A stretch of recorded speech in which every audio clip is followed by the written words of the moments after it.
Matindi ang ginawang harassment ngayon, kahapon pala no, ng China sa Pilipinas no. If I'm not mistaken, 2 barko ng Pilipinas, BIFAR no, Bureau of Fisheries and Aquatic Resources, ang nasira dahil sa pambobomba na naman ng water cannon ng 2 Chinese ships, Chinese Coast Guard ships. Actually, mga kotsero, dapat gagawin ko po ito kagabi. Kaso parang wala pa masyadong reaction ng mga tao. So ngayon, medyo meron tayong konting nakuha ang mga reaction. So ayun natin gagawin. Ito po yung nangyari kahapon. Ayan o. Ay, ayan. Basahin ko na lang yung balita ng Philippine News Agency. Okay. Sabi, Chinese Coast Guard and Chinese Maritime Militia vessels water cannoned yet again Philippine resupply boats and their escorts that were on regular rotation and resupply mission to the BRP Sierra Madre in Ayungin Shoal. Ba't Sunday nakasulat dito? Baka Sunday nga nangyari. Alam ko kahapon to eh. O baka bago to. Bago. 3:13 p.m. Bago nga. Okay. The latest harassment damaged 2 of the 4 Filipino ships, but the RORE mission was carried out according to the NTF West Philippine Sea. Actually, meron pa nga kahapon, di ba? Ito yung nangyari kahapon, mapakita ko sa inyo. Yan, nakiya lang natin. Ay, wait.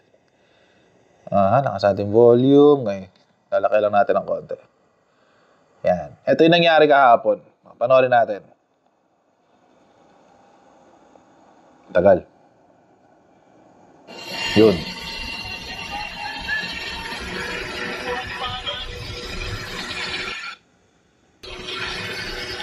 Yan yung nangyari kahapon. So, yun, kitang-kita, 2 Chinese Maritime Militia ships yan, no? Di ba? Wagas, ibang level na ng violence ang ginagamit dito ng Chinese Communist Party, mga kotsero. Mabigat-bigat na to, hindi na to yung hindi na ordinaryo, kumbaga.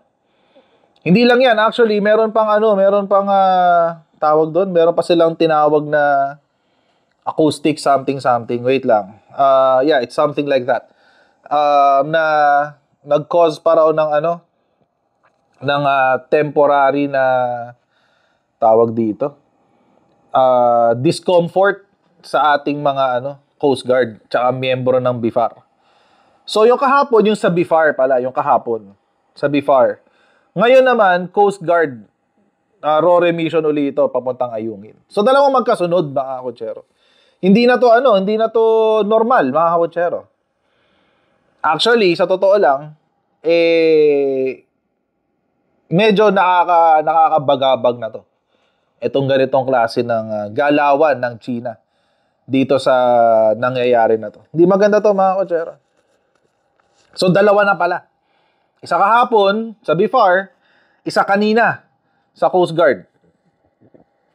So, ito nga. On Saturday morning, 3 Bureau of Fisheries and Aquatic Resources vessels providing humanitarian support to fisher folk of Bajo de Masinloc or Scarborough were also water cannoned at least 8 times by CCG ships, while a long-range acoustic device, ito yung sinasabi ko kanina, na parang nagkaroon ng temporary discomfort. Siguro ingay ito, no? Yung mga high pitch noise, no? Long-range acoustic device caused severe temporary discomfort and incapacitation to some Filipino crew. Ginawa rin to ng China sa sa Navy rin ng Australia. Itong nakaraan lang sa side ng Japan, sa lugar ng Japan. Ginawa rin to ng China sa mga miyembro ng AFP. What do you call this? A Navy ng Australia. Itong long-range acoustic device. So, kanina, nangyari, okay, December 2023, December 10, CCG and CMM, CCG is Chinese Coast Guard and CMM is Chinese Maritime Militia, vessels harassed, blocked, and executed dangerous maneuvers on Philippine civilian supply vessels in another attempt to illegally impede or obstruct a routine RORE to BRP Sierra Madre. RORE yung resupply mission tawag nila doon. At Ayungin Shoal, CCG Vessel 5204 deployed a water cannon against the Philippine supply vessels, causing severe damage to ML Kalayaan's engine, disabling the vessel and seriously endangering the lives of its crew. Currently, PCG vessel BRP Sindangan is safely towing ML Kalayaan back to Ulugan Bay, Palawan. So, sinira talaga yung barko ng Chinese Coast Guard. This is really, hindi na maganda tong ganap na to. Sa totoo lang. At this does not bode well. Hindi maganda ang kapupuntahan nito. Dahil hindi lang kasi padalas ng padalas. Pero palala ng palala. Yun yung nangyayari dito eh. Palala ng palala. So,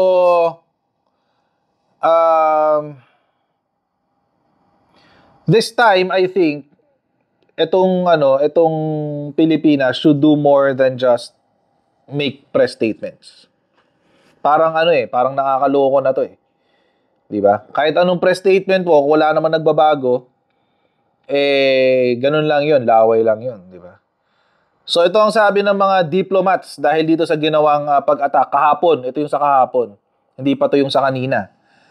So ang sabi ng EU, US, Japan at Canada. Sabi ng EU ambassador si Luc Veron, the 2016 Arbitral Award is a useful mechanism to peacefully resolve dispute as it is legally binding. Water cannons are not. Yun ang sinabi ng Luc Veron ng EU. Siyempre si US, si Mary Kay Carlson, sabi, we stand with our Philippine friends, partners, allies in support of a free and open Indo-Pacific. Si Japanese Ambassador Koshikawa Kazuhiko, sabi niya, they are seriously concerned about China's action, which he said not only endangered the lives and livelihoods but also posed a threat to the peace and stability in the waters. Yun ang sinabi ni Koshikawa Kazuhiko, ambassador naman ng Japan.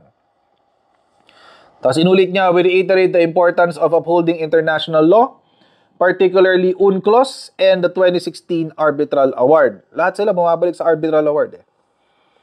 Canadian Ambassador David Hartman said Ottawa is condemning the dangerous and escalatory actions made by China. Canada reaffirms its support for the 2016 arbitral ruling, which is final and binding on the parties. Yun ang sinabi nila. So this is more or less the third time, pangatlong beses na to mga kutsero, na ginawa ito ng China. Pero ito nga ang sinasabi ng China, paulit-ulit. Yan. Paulit-ulit itong sinasabi ng China. Ang sabi ng China, they have emphasized, nakuha ko to sa Global Times. Teka, nawala. Ayan, sa Global Times. Ayan. Yung Chinese state newspaper. Kanilang propaganda machine. Ayan. Ang sabi nila, sa G7, the Chinese Foreign Ministry has emphasized that China's position on the so-called South China Sea arbitration and award is consistent, clear, and firm. Ang sabi nila, the arbitral tribunal violated the principle of state consent, exercised its jurisdiction ultra vires, and rendered an award in disregard of the law. Yun ang sinasabi nila. Na yung paghahabla pangaraw ng Pilipinas, sabi nila, ang mali. Dahil nga daw, na-violate daw yung kanilang state immunity. Kasi prinsipyo, that's a legal doctrine na ang mga estado, hindi mo pwedeng kasuhan. Yung state. Pero yung person, pwede mo kasuhan. Lalo na, din sa Pilipinas, kapag naipag-transact o na private, in its private capacity, mga ganon. or representative of a corporation, ganyan-ganyan. So, pwede mong isu yung person, pero hindi pwede yung estado. Kasi nga, it's a state and it's a law-giving body. So, hindi mo pwedeng kasuhan yung estado. O sabi ng China, hindi mo pwedeng kasuhan, hindi mo kami pwedeng dalhin sa arbitration kasi estado kami, hindi kami pwedeng kasuhan. Yun ang sabi. Pero sumagot dyan ng PCA. Papakita ko sa inyo yung sagot ng PCA, ang sagot ng PCA dyan, eto, nandito yung ruling mismo. Ito, papakita ko sa inyo. Ayan yung ruling. Yan. Ayan yung ruling, ha? Sorry na, kapag hindi Hirap kasi pag nakabiyahe ako eh. Hirap pag nakabiyahe ako. Wala akong masyadong dalang gamit. Okay, pero ito yung sinabi ng PCA tungkol dyan. Ang sabi,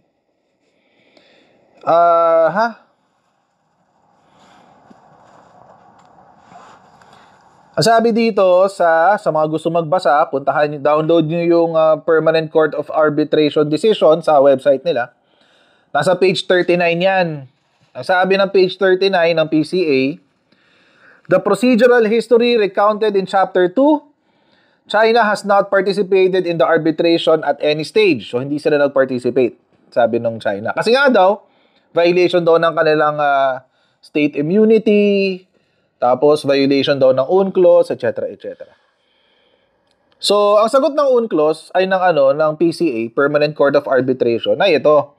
Under UNCLOS or under the convention, non-participation by one of the parties to a dispute, yung hindi raw pagsali ng isa sa mga partido dito sa usapan na to, does not constitute a bar to the proceedings. Hindi ibig sabihin na titigil ang hearing o ang kaso.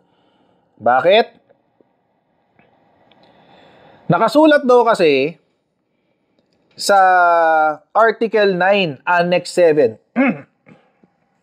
Ay, sorry, hindi. Article 296, Item 1 ng UNCLOS, nakasulat daw doon, any decision rendered by a court or tribunal having jurisdiction under shall be final and shall be complied with by all parties to the dispute.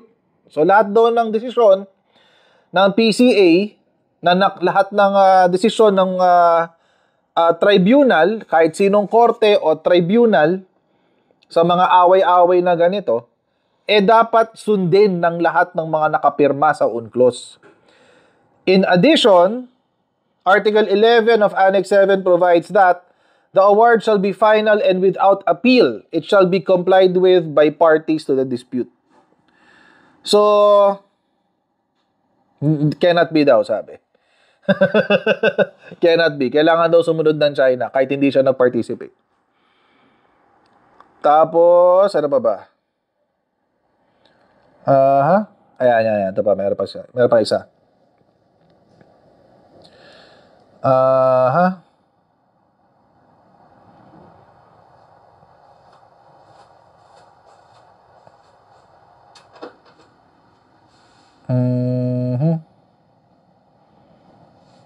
So, yun. So, yun ang sinabi dito. Dahil miyembro ka ng UNCLOS, dapat mong sumunod.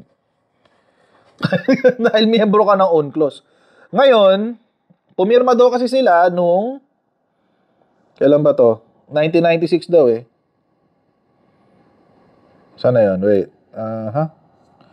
Pumirma daw kasi sila June 7, 1996 ang China sa UNCLOS.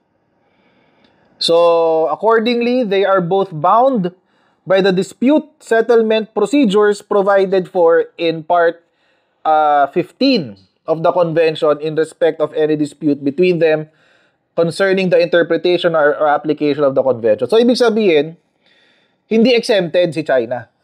Yun lang yun. Hindi exempted si China. Bakit? Kasi pumirma ka eh.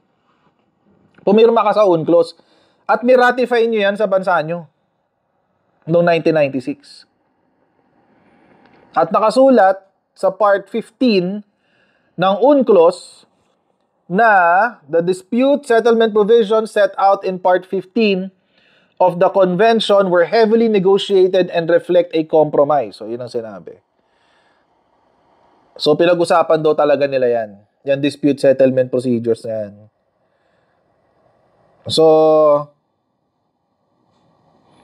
ibig sabihin, dahil pumirma ka sa UNCLOS, may jurisdiction sa'yo ang UNCLOS. So, hindi mo pwedeng idahilan na ano ka, na tawag dito. Hindi mo pwedeng idahilan na, hindi, may state immunity kami, ganyan-ganyan, ganyan-ganyan. Well, pumirma ka sa UNCLOS at nakasama yan sa UNCLOS. So, sorry ka. Yan ang parang sinasabi ng PCA. So, itong sinasabi ni China, alam naman natin, excuse lang yan. Excuse lang yan kasi ayaw nilang isuko yung kanilang walang kwentang claim at walang basehang claim. Kasi nga pumirma na sila sa UNCLOS. It's simple, mga kotsero. That's it. Walang diyan, walang question mark diyan. Ganun lang kasimple yan. Dahil pumirma ka sa UNCLOS, sinasabi ng PCA at sinasabi ng China, sinasabi ng PCA pala sa China, dahil pumirma ka sa UNCLOS, you are bound by all of its provisions. Sa lahat. Hindi yung pipili ka lang kung ano yung papabor sa'yo. Di ba? Ganun talaga yun. It is what it is. Treaty yan multinational treaty yan. Ganun talaga.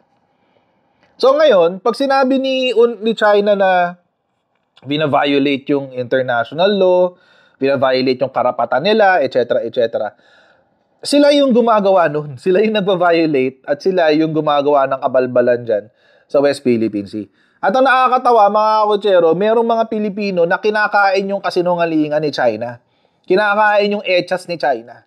Yan yung nakakatawa dyan And I think, it's not because they're not patriotic. Hindi yun Hindi ako naniniwala na hindi sila patriotic, na hindi nila mahal ang bansa.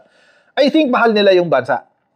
Pero, yung pagmamahal nila ay nakabase sa opinion at paniniwala ng politiko na pinapanigan nila. Kaya nagkakaganito, kaya nagkakagulo. I think alam naman natin yun hindi naman tayo pwedeng mag-claim na hindi, kami lang ang nagmamahal sa bansa kasi ganito, o kami lang nagmamahal sa bansa kasi ganyan. Hindi. I think, itong mga tao na to, na pro-China, mahal naman talaga nila ang Pilipinas. Yun nga lang, ang pagmamahal nila ay nakadepende sa kung paano minamahal ng politiko nila ang bansa. Nagkataon, yung politiko nila, pabor sa China.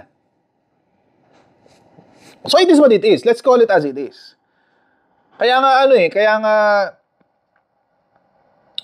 dapat magsalita na dito si VP Sara should start making her position clear pagdating dito sa China. Kasi maraming tumitingala kay VP Sara, including myself. Ako, sabi ko nga sa inyo, kung 2028 na bukas, iboboto ko si VP Sara na presidente. Kung 2028 na bukas. Pero, iintayin ko muna yung statement niya tungkol dito. Kasi, I think the Philippine government is clear. Malinaw ang posisyon ng gobyerno ng Pilipinas pagdating sa China. And I think maraming Pilipino, in fact, 70% or 80% ng mga Pilipino nagsasabi na ayaw na natin kay China. So, I think, palagi ko lang naman, she can do what she wants. Well, di ba? Siya naman vice president. Hindi naman ako. She can do whatever she wants. Pero, I think for clarity's sake, para alam na natin lahat, para alam natin lahat kung ano ba yung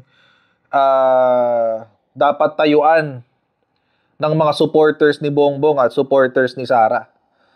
Dapat marinig natin yung side naman ni VP Sara. Kasi for the longest time, we haven't heard from VP Sara on her position dito sa Chinese harassment dyan sa West Philippine Sea.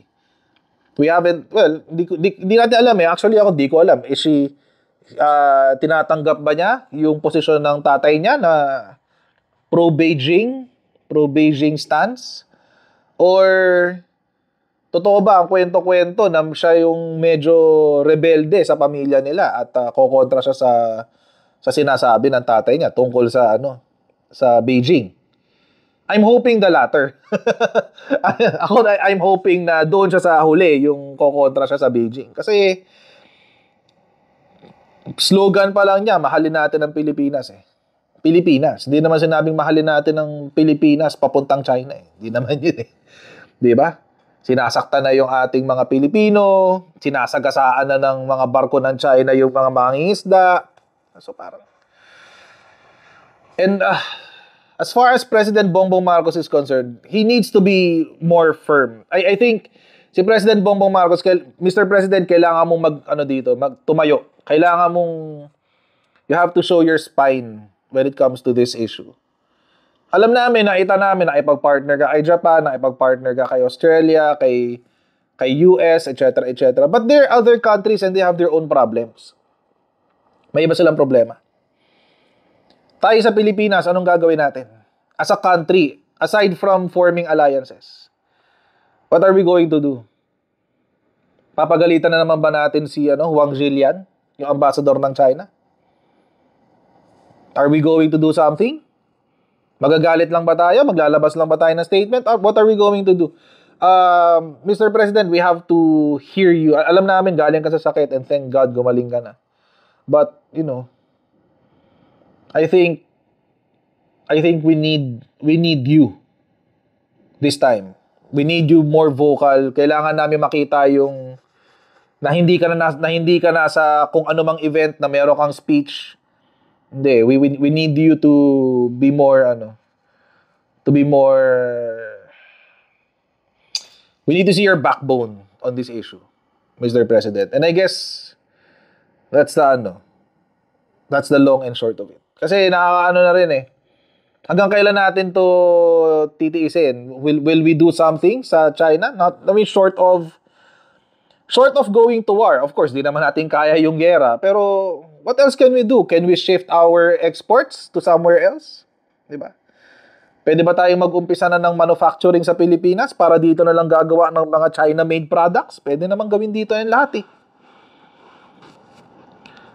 Babaguhin na ba natin yung constitution natin para dito na mag-invest ang mga foreigners? Papayagan na ba natin ang 100% foreign investment in certain industries? Di ba yung mga ganun?